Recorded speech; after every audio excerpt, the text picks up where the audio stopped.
Assalamualaikum warahmatullahi wabarakatuh. Sebelumnya perkenalkan, nama saya Indra Firmansyah, NIM 19010006, kelas TPA angkatan 19. Nah, di sini saya akan mempresentasikan atau menjawab soal untuk memenuhi remedial teknik pemboran 2. Soal yang pertama itu yaitu tentang kick yang mencakup dari definisi. Nah, di sini saya akan menjelaskan definisinya terlebih dahulu. Apa itu kick? Kick itu adalah salah satu kondisi di mana fluida formasi telah masuk ke dalam lubang sumur pemboran yang mana nantinya fluida tersebut akan mendorong isi lubang yang ada dalam lubang tersebut hingga ke permukaan. Dengan kata lain, semburan liar atau bisa disebut dengan blowout. Nah, dan selanjutnya itu ada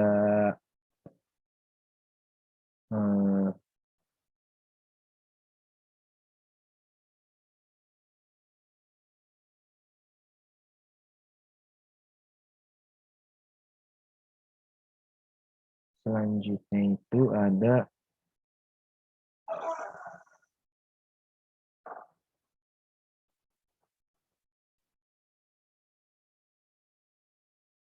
indikator terjadinya kick. Nah, tanda-tanda terjadinya kick atau indikator dapat terjadinya kick itu terdiri dari beberapa gejala atau indikator seperti drilling break, kecepatan aliran lumpur bertambah, berat jenis lumpur turun, struk pemompaan lumpur bertambah, tekanan sirkulasi lumpur turun, naik turunnya temperatur lumpur, gas cut-mat,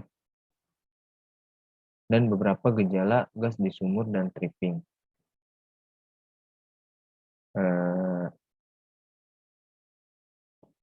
Kita next, itu ada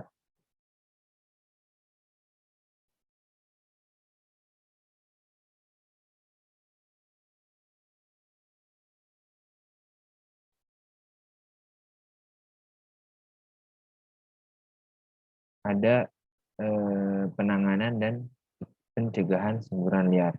Nah, apabila kick ini terjadi, sumur itu harus segera kita tutup menggunakan alat, yaitu alat yang bernama BOP atau blowout preventer, sehingga aliran fluida formasi tersebut dapat dikontrol oleh si alat tadi, BOP tadi atau blowout preventer tadi.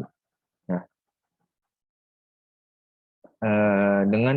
dengan menggunakan alat BOP tadi itu, maka semburan liar dapat kita hindarkan atau kita cegah.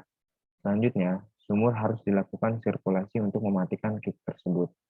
Nah, ada dua kali sirkulasi. Nah, berikutnya itu ada juga 3 metode mematikan sumur yang dapat digunakan, yaitu ada drillers metode, weight and weight metode, dan concurrent metode.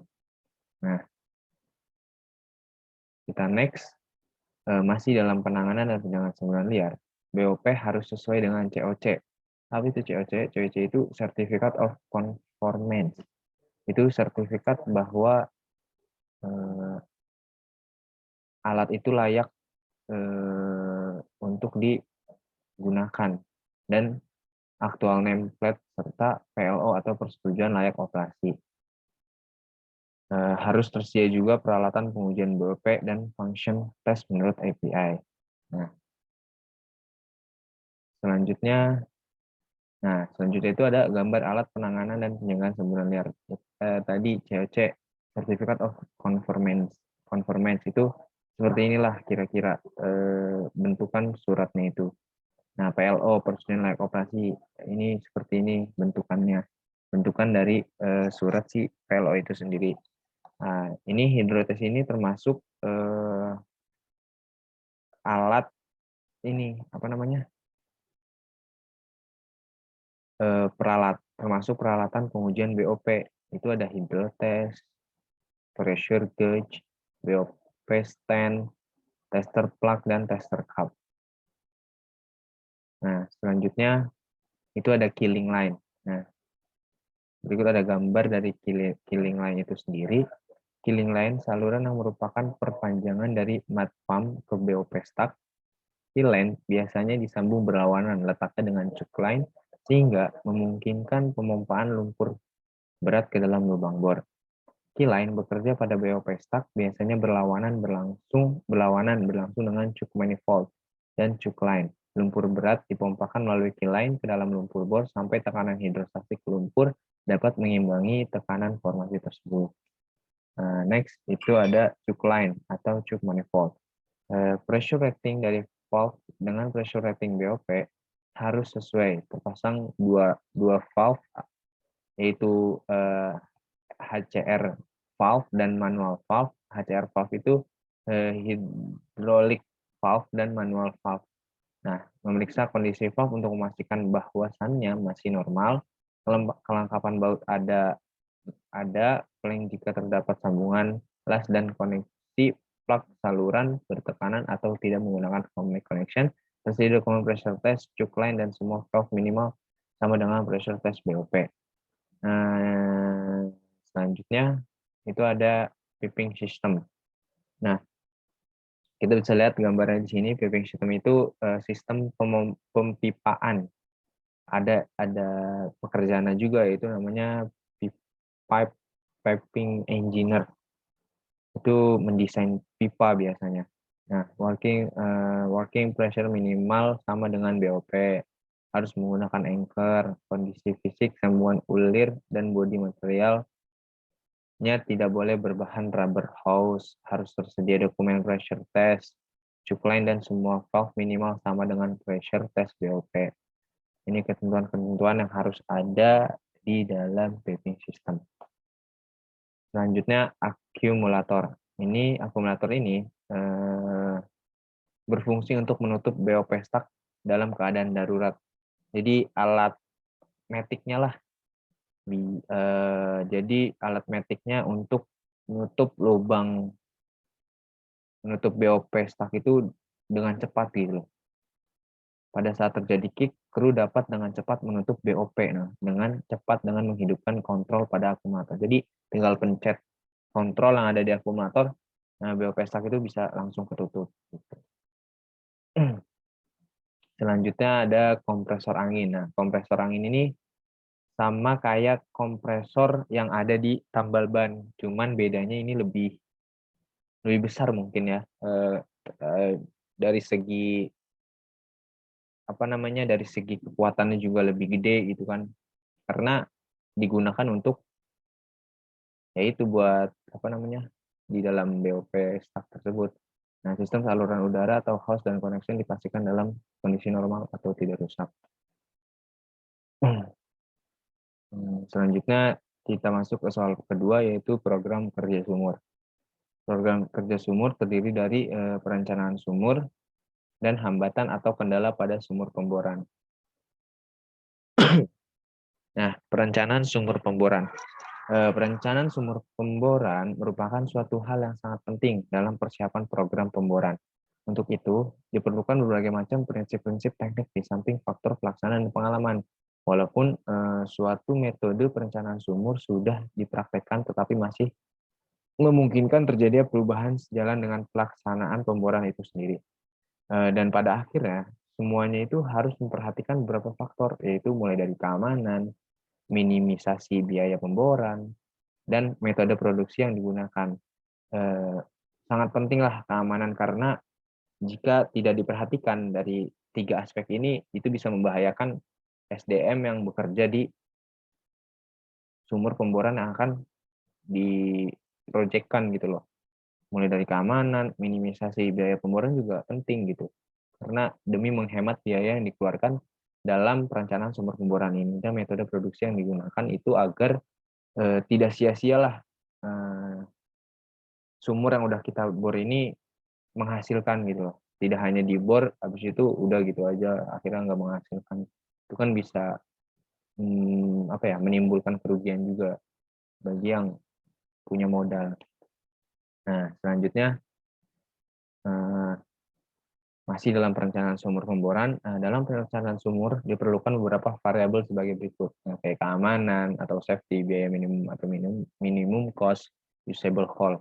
Pada kenyataannya, tidak selalu faktor-faktor di atas. Nah, terdapat pada setiap sumur karena ada kendala-kendala yang terkait dengan masalah geologi dan peralatan pemboran seperti tekanan, temperatur, ketepatan ukuran casing, ukuran lubang bor, maupun anggaran. Jadi bukan dari jangan cuma memperhatikan 3 aspek tadi, tapi karena masalah itu bukan hanya dari 3 aspek tersebut gitu. Ada dari peralatan pemboran yang entah yang tiba-tiba di lapangan kita nyewanya masih bagus, tiba-tiba di lapangan rusak, itu kan menjadi masalah juga seperti temperatur beda atau kebebasan ukuran casing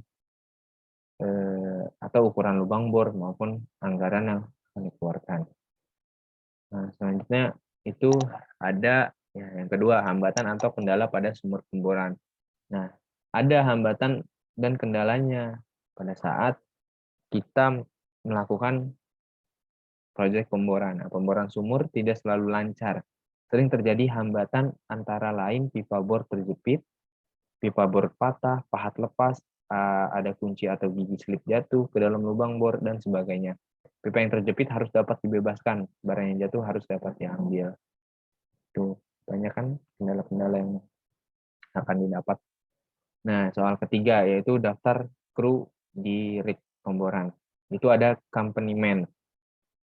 Company man adalah orang yang memutuskan segala kebijakan perusahaan selama berlangsungnya operasi pemboran. Company man ini orang paling atas lah dalam rig gitu. Mandor ibaratnya. Nah, itu yang kedua ada tool pusher. Adalah perwakilan yang ditunjuk oleh kontraktor dalam melaksanakan kegiatan operasi pemboran. Ini ahli peralatan biasanya. Dia yang ngerti-ngerti dalam soal-soal peralatan pemboran. Nah, terus juga ada derrickman, rotary helper, driller, motorman, rig mekanik, rig elektrisian, mat engineer, mat logger, casing and cementing crew, well sheet geologi, OIM, safety officer, coring, directional driller, MWD or LWD officer, electric users, dan masih banyak lagi kru-kru dalam rig itu. Kalau nggak salah itu ada 30 lebih kru yang ada di rig, itu berbagai macam. Selanjutnya itu soal keempat, yaitu lifting rigging. Lifting rigging ini adalah sebagai suatu kerja sistematis dan terencana untuk memindahkan objek angkat dari satu tempat ke tempat lain dengan menggunakan satu atau lebih alat. Biasanya itu alatnya itu menggunakan kren, jadi alat-alat berat yang tidak bisa diangkat oleh kita manusia gitu. Itu harus memerlukan alat kerja sistematis seperti crane. Kita bisa lihat gambar yang ada di samping ini. Crane namanya. Nah, selanjutnya, yang harus diperhatikan dalam pekerjaan rigging ini diantaranya adalah hanya seorang signalman atau juru aba-aba yang boleh memberikan sinyal kepada operator crane. Nah, ini bukan orang sembarangan ya, yang seorang signalman ini pasti butuh training juga untuk bisa menjadi juru aba-aba ini. Rigger harus tahu ke arah mana beban akan dipindahkan. Rigger itu orang yang mengendarai si crane tersebut. Nah, seorang rigger harus sudah familiar dengan peralatan yang akan digunakan. Nah, pengoperasian peralatan harus oleh orang yang sudah diberi pelatihan dan dinyatakan kompeten, serta ditunjuk untuk seorang signalman atau juru aba-aba yang boleh memberikan sinyal kepada operator crane. Nah, selanjutnya, rigger harus tahu ke arah mana beban akan dipindahkan. Seorang rigger harus sudah familiar. Pengoperasian peralatan harus oleh orang sudah diberi pelatihan dan dinyatakan punya, kan nggak main-main gitu. Rigger harus memastikan tidak ada pekerja lain pada posisi membahayakan pada waktu pengangkatan beban. Jadi ini beresiko tinggi banget. Tidak dibenarkan mengangkat beban di atas orang lain yang sedang bekerja. Jangan bekerja di bawah beban yang sedang diangkat sebelum ada penyangga yang telah dipersiapkan dan setuju atasan untuk keselamatan bersama. Pada pengangkatan benda panjang, apalagi di tempat sempit, tali penuntun atau tagline harus digunakan yang diikatkan pada salah satu atau kedua ujung benda yang diangkat. Selanjutnya, itu ada peralatan pada lifting rigging. Yang pertama itu ada shaker, kedua itu ada wire rope clip or clamp, wire rope. Yang ketiga itu ada wire rope thimble.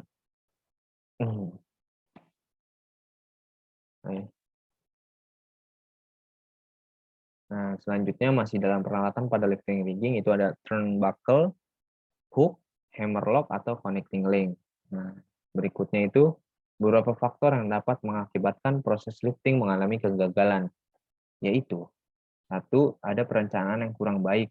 Nah, ini membahayakan juga gitu, kurangnya perencanaan. Yang kedua ada kegagalan dari alat angkat maupun alat batu angkat.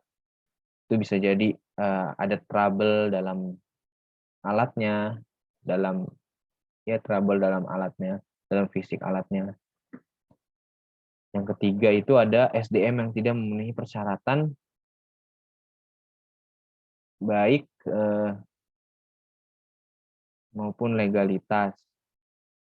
Orang yang mampu lah kayaknya, yang memenuhi syarat untuk menjadi seorang rigger gitu. Nah, faktor yang keempat itu adalah faktor yang dipengaruhi oleh alam seperti angin, cuaca, bencana alam, dan nah itu. Jadi kalau cuacanya lagi tidak memungkinkan, nggak boleh sembarangan gitu. Misal lagi hujan gede, angin besar, itu dapat menyebabkan resiko yang tinggi, bisa menyebabkan kematian orang-orang yang bekerja di sekitar alat keren tersebut. Gitu. Ya mungkin itu aja yang bisa saya jelaskan. Kurang lebihnya mohon dimaafkan. Wassalamualaikum warahmatullahi wabarakatuh. Terima kasih.